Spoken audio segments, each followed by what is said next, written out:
Environmental clearance తీసుకోవడానికి కేంద్ర ప్రభుత్వానికి మీరు 50% ఇంపోర్టెడ్ 50% డొమెస్టిక్ కోల్ ఇస్తా అని చెప్పి దాంతో పెడుతున్నామని ఆ స్టాండర్డ్స్లో పర్మిషన్ కోసం అప్లై చేస్తాం. ఆడ పబ్లిక్ హియరింగ్ కూడా చేసి 50% డొమెస్టిక్ 50% ఇంపోర్టెడ్ కోల్, ఆ కోల్తో ఉండేటువంటి ఎన్విరాన్మెంటల్ ప్రాబ్లం సరిపోయేటట్టుగా సమావేశం పెట్టి దాన్ని సబ్మిట్ చేసి మీరు నేను ఎన్విరాన్మెంట్ క్లియరెన్స్ తెచ్చామని చెప్పారు. ఏమైంది దీన్ని కొన్ని అట్లాగే మరి 50% ఇంపోర్టెడ్ కోల్తో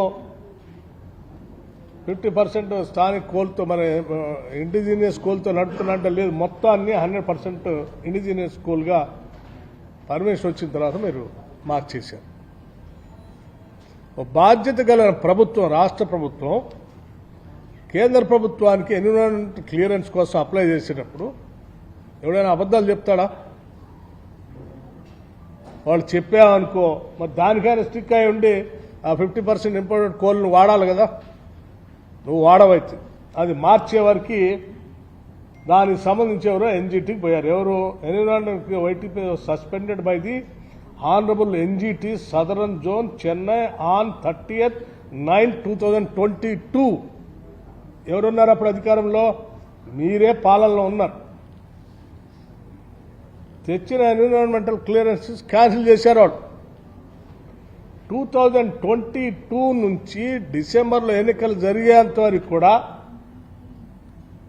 ఆ ఎన్విరాన్మెంటల్ క్లియరెన్స్ వాళ్ళు క్యాన్సిల్ చేస్తే మళ్ళీ దాన్ని హియరింగ్ చేసి సబ్మిట్ చేసి ఏమైనా క్లియరెన్స్ తీసుకొచ్చారా?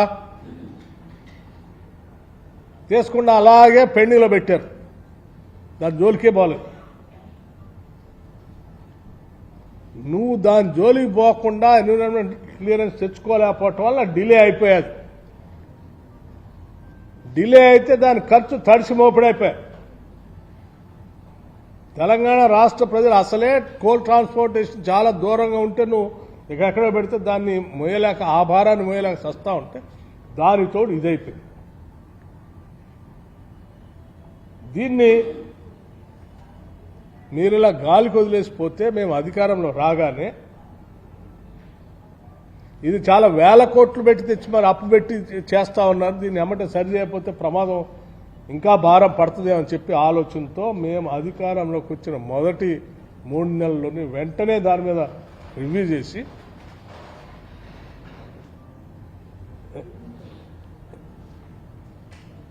ఏడు 12/2024 తర్వాత మేము అధికారంలోకి వచ్చిన తర్వాత పబ్లిక్ హియరింగ్ 20th 2024 నాడు పబ్లిక్ హియరింగ్ కండక్ట్ చేసి స్మూత్గా ఏం గొడవ లేకుండా అందరికీ అర్థమయ్యేటట్టు చెప్పి proper public hearing on 20th 2nd 2024 మేము వచ్చిన 2nd మేము ప్రమాణ స్వీకారం చేసింది 7th 12 2024 20th 2 2024కే వెంటనే దీన్ని మేము పబ్లిక్ హియరింగ్ చేపించి దాన్ని ఆ రిపోర్ట్ని ఎన్విరాన్మెంటల్ క్లియరెన్స్ కోసం పంపిస్తే దే ఆర్ షెడ్యూల్డ్ ఫర్ 5/4/2024. ఇది మేము వచ్చిన తర్వాత చేశాం. యాదాద్రి మేము మొదలుపెట్టిందే కట్టలేకపోతుంది, ముందు దేశపోలేకపోతుంది అంటే నువ్వు అన్ని అడ్డంకాలు పెట్టి ఎన్విరాన్మెంట్ క్లియరెన్స్ లేకుండా వచ్చిన క్లియరెన్స్ పోయేటట్టుగా అన్ని రకరకాల తప్పిదాలు చేసి దాన్ని అట్లాగే పెట్టిపోతే ఉండి మరి ఏమైనా చేసావా, రివ్యూ చేసావంటే అది చేయవచ్చు. ఈ వాస్తవాలే కదా ఈ డేట్స్.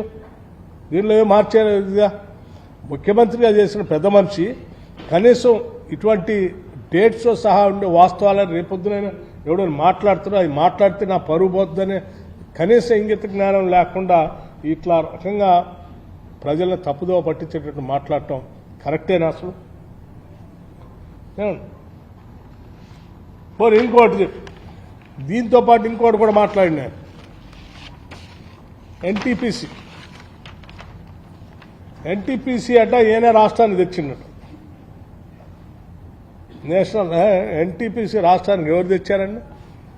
రాష్ట్ర బైఫర్కేషన్ జరిగేటప్పుడు బైఫర్కేషన్ యాక్ట్లో తెలంగాణ రాష్ట్రానికి 4,000 మెగావాట్లు ఎన్టీపీసీ ద్వారా తెలంగాణ రాష్ట్రానికి వచ్చేటట్టుగా అందులో పొందుపరిచారు. ఏం చేసినావు మరి నువ్వు? 10 ఏళ్లు పాలన చేసావు కదా, ఒక సంవత్సరం కాదు, 2 సంవత్సరాలు కాదు, 10 years, 1 decade. ఏం చేశారు మీరు? 4,000 మెగావాట్లకు సంబంధించి ఎన్టీపీసీతో నువ్వు ఏమైనా పీపీఏ అగ్రిమెంట్ చేసి ఆ 4,000 పవర్ వచ్చేటట్టు చేసావా? చేయలేదు. ఎందుకు చేయలేదు? ఎవరు ఆపారు నిన్ను?